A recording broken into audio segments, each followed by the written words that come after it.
Welcome to another DFO Fantasy Show. It is Thursday, December the 4th, and I'm your host, Brock Seguin, managing fantasy editor of dailyfaceoff.com. And today we've got fantasy hockey news and notes, Brock's lock of the day, and then our guy Dylan Berthiaume will join us to talk about the best streaming options for Week 9 of the weekend. So let's get into the news and notes. A bit of a busy day here on the news and notes. We've got the LA Kings are hopeful that Drew Doughty is the main name to talk about here, but also Warren Foegele could play Thursday. If not Thursday, they're expected to be ready to play Saturday. Doughty has missed the last 7 games. The Kings have struggled a bit without him, going 2-2-3 in those 7 games without Drew Doughty. Let's go to Seattle, where Mason Marchment, he was public enemy number 1 in their last game against the Oilers, but he's too hurt to travel to Edmonton for Thursday's game. So no Mason Marchment for the Kraken on Thursday, but Brandon Montour was back at practice on Wednesday, and he could play tonight. Check on his status later this afternoon. Justin Brazeau next for the Pittsburgh Penguins was a full participant in Wednesday's practice. He took part on the second power play unit, which at least suggests that he's going to be back on Thursday. Obviously, we talked about him a lot early in the season. Really nice start to the year. So nice to see him back in the lineup, see if he can kind of pick up where he left off or if the negative regression set in while he was hurt. Next, we'll go to Philadelphia. I'll stick in Pennsylvania here, where Rasmus Ristolainen skated in a non-contact jersey on Wednesday. It is the first practice that Ristolainen has participated in since getting hurt last March. He has not played since March 11th of last year, and the OG listeners of the DFO podcast will love a Rasmus Ristolainen mention. Let's keep moving it along, where this morning, the Tampa Bay Lightning announced that Ryan McDonagh signed a 3-year contract extension worth $4.1 million AAV. The deal will take him through his age 31 season, but still got a lot left in the tank. A very solid top 4 defenseman for the Lightning. Has missed some time this year. I'm sure they're eagerly awaiting his return. Another defenseman to talk about, Cam York, left Wednesday's game with an upper body injury and did not return for the Philadelphia Flyers, so no update on his status yet. We'll probably get that later today or tomorrow. And then one more defenseman, John Carlson, was a late scratch for Wednesday's game with an upper body injury. The Capitals did not have an update on his status, so consider him questionable to play Friday. We're going to get to the streaming targets later in the show with Dylan, but kind of a spoiler, the Capitals Friday Sunday schedule, very juicy Friday Sunday schedule as well, and so if you are an owner of John Carlson and are looking for a defensive replacement, and if he ends up being ruled out for the weekend, I think look no further than Rasmus Sandin.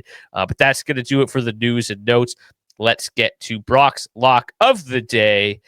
And this segment is a presentation of Betway. Join the action and download the app. Create an account today and enjoy our sign-up bonus. 18 plus. Please play responsibly. All right. It's our first time we've lost back-to-back Brock's locks since the middle of November, which is good. The problem is the last time we lost back-to-back was on the Utah Mammoth. And last night, Logan Cooley, Utah Mammoth, lost for us again. They had 34 shots on goal. He decided to take 0. So that's great.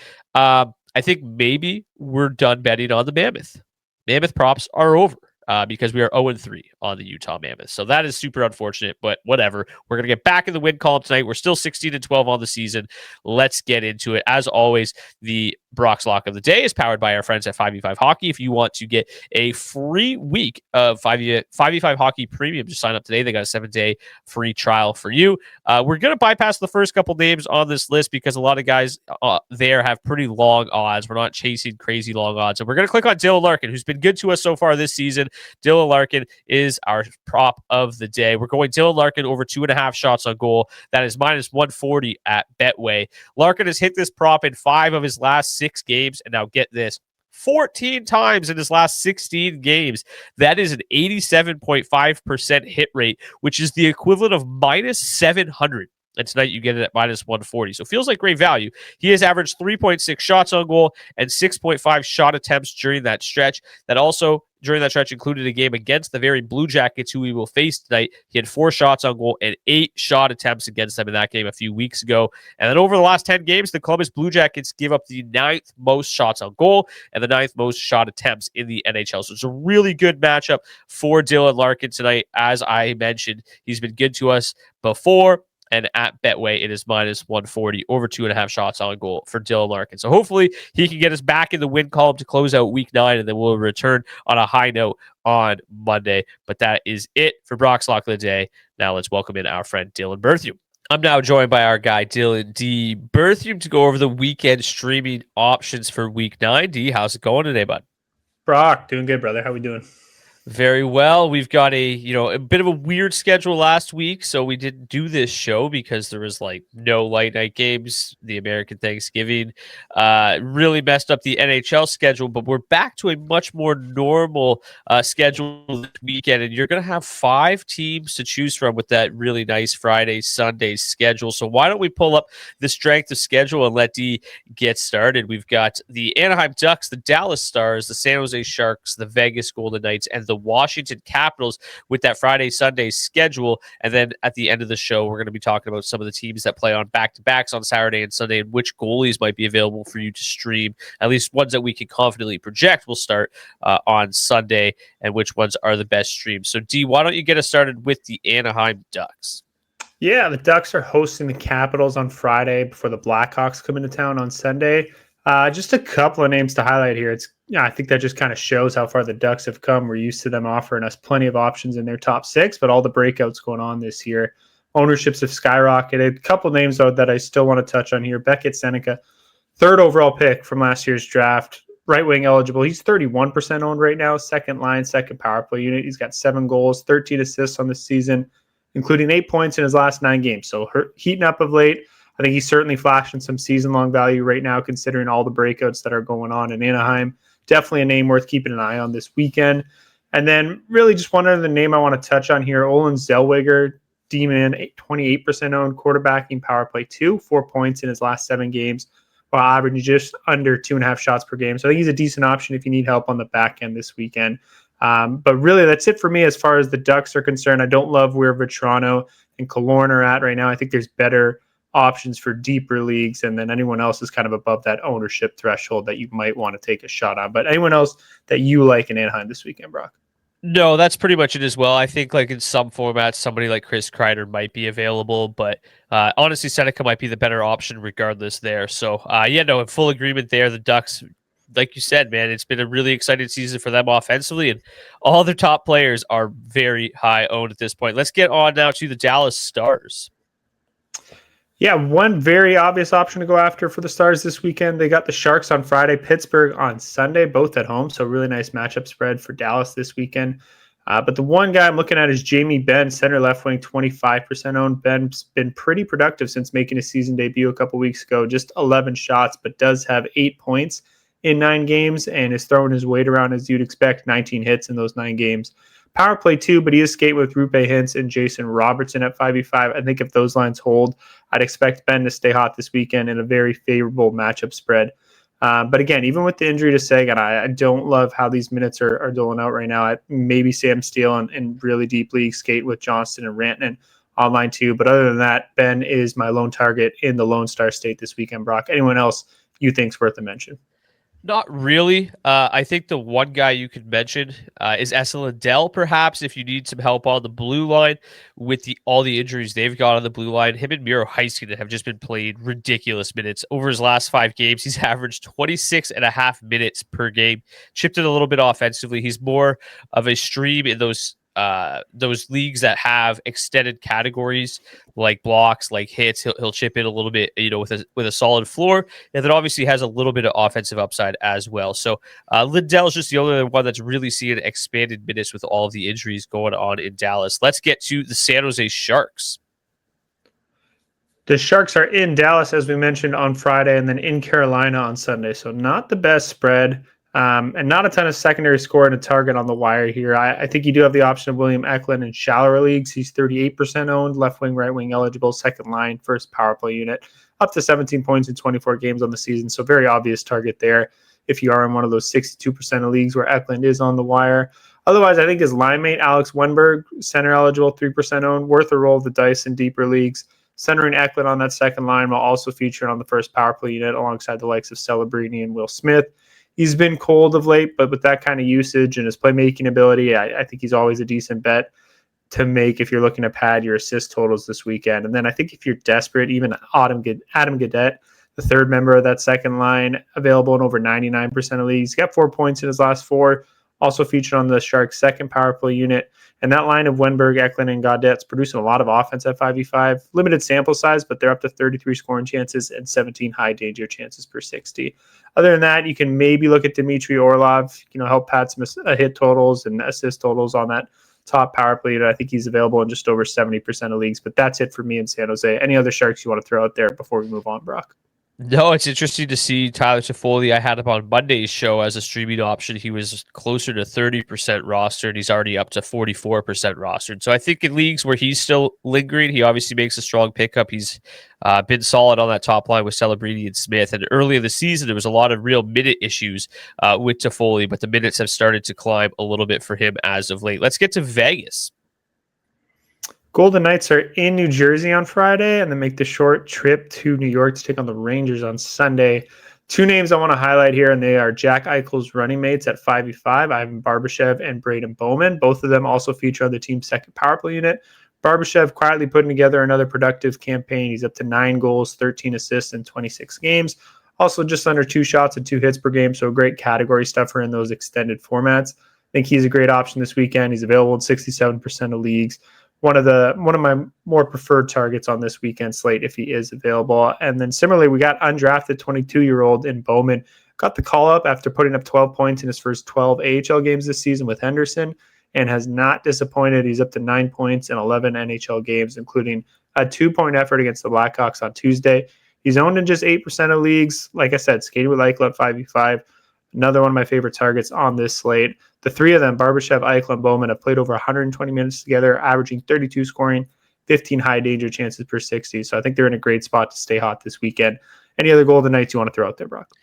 No, not really, just because those 2 are so good and so widely available that I don't think it's really necessary to go elsewhere. Like, obviously, Brett Howden skating with Stone and Marner, it looks somewhat appealing, but I much prefer Barbashev and Bowman. And yeah, like, I'm a little surprised at how widely available Bowman remains because he hasn't really slowed down since coming up. He's been great, and he's not really left Eichel's wing. And the only issue is that he was bumped from power play 1. But other than that, he's still producing. And I picked him up off the wire yesterday in one of my leagues. And yeah, I can't believe how widely available he is because, yeah, he's been really productive. And Barbashev might be one of the most quiet producers in the NHL. Like, just always seems to get the job done, and no one ever seems to talk about him. Any final thoughts on Vegas before we get to our final team of the night? No, I think we're good. We can move on to the Washington Capitals. The Caps are in Anaheim on Friday, and then they make the long flight home to host the Jackets on Sunday. So pretty brutal travel weekend ahead for the Capitals, but still some names worth considering here. Connor McMichael, center left wing eligible, 27% owned. Excuse me. Slow start to the campaign for McMichael after enjoying a breakout season a year ago. He's heating up of late, though. He's got 3 goals, 8 assists in his last 11 games, while averaging just under 3 shots a game over that span. Second line, second power play unit right now for Michael, but a guy really in season-long value as well. Just keep an eye on because after that, like I said, breakout year he had a year ago. And then highly touted prospect Ryan Leonard. He's on a heater right now, still available in over 80% of leagues.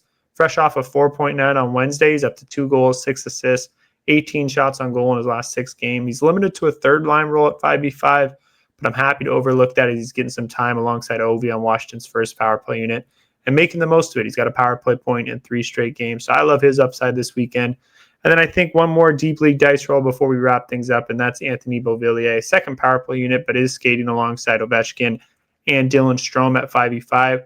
I don't think he offers as much upside as a McMichael or a Leonard, but he does have 4 points in his last 5 and can also help pad your shot and hit totals as well this weekend, owned in just 4% of leagues. But anyone else in the nation's capital that you want to touch on, Brock, before we call it? No, Beauvillier, Strome, and Ovechkin, really, really good underlying metrics. So I think, could have a big weekend. I've been talking about Ryan Leonard for a few weeks now. 10 points in his last 9 games, just unreal. The shot volume is really good. 2.6 shots on goal, 4.2 shot attempts. He also offers hit value, nearly 2 hits per game during that stretch. So he's just a really valuable player that's coming on in a big way right now. And I think he's just going to keep this upward trajectory going. McMichael, I talked about him a few weeks ago. He's been red hot. He was on the third line, but with the Justin Sardif injury news yesterday, McMichael moved up to that second line, which obviously positions him pretty nicely. So, yeah, I think that with this schedule, the way that it is, if we take a look here in terms of the best opponent rating for anybody with these 2 late nights, it is the Washington Capitals, and they are positioned very nicely. McMichael and Leonard, probably 2 of my favorites going into the weekend. Like you said, the travel schedule is a little rough, but boy, the Ducks might be the worst defensive team or one of the worst defensive teams in the NHL right now. The Blue Jackets not doing much either. So really, really good matchups here for the Washington Capitals. If you look here, followed by the Anaheim Ducks, the Dallas Stars, the Vegas Golden Knights, the San Jose Sharks, in that order in terms of opponent ratings. So I would try to prioritize, obviously, the players with the better matchups. Dylan, who would be kind of like your top 3 favorite streamers this weekend?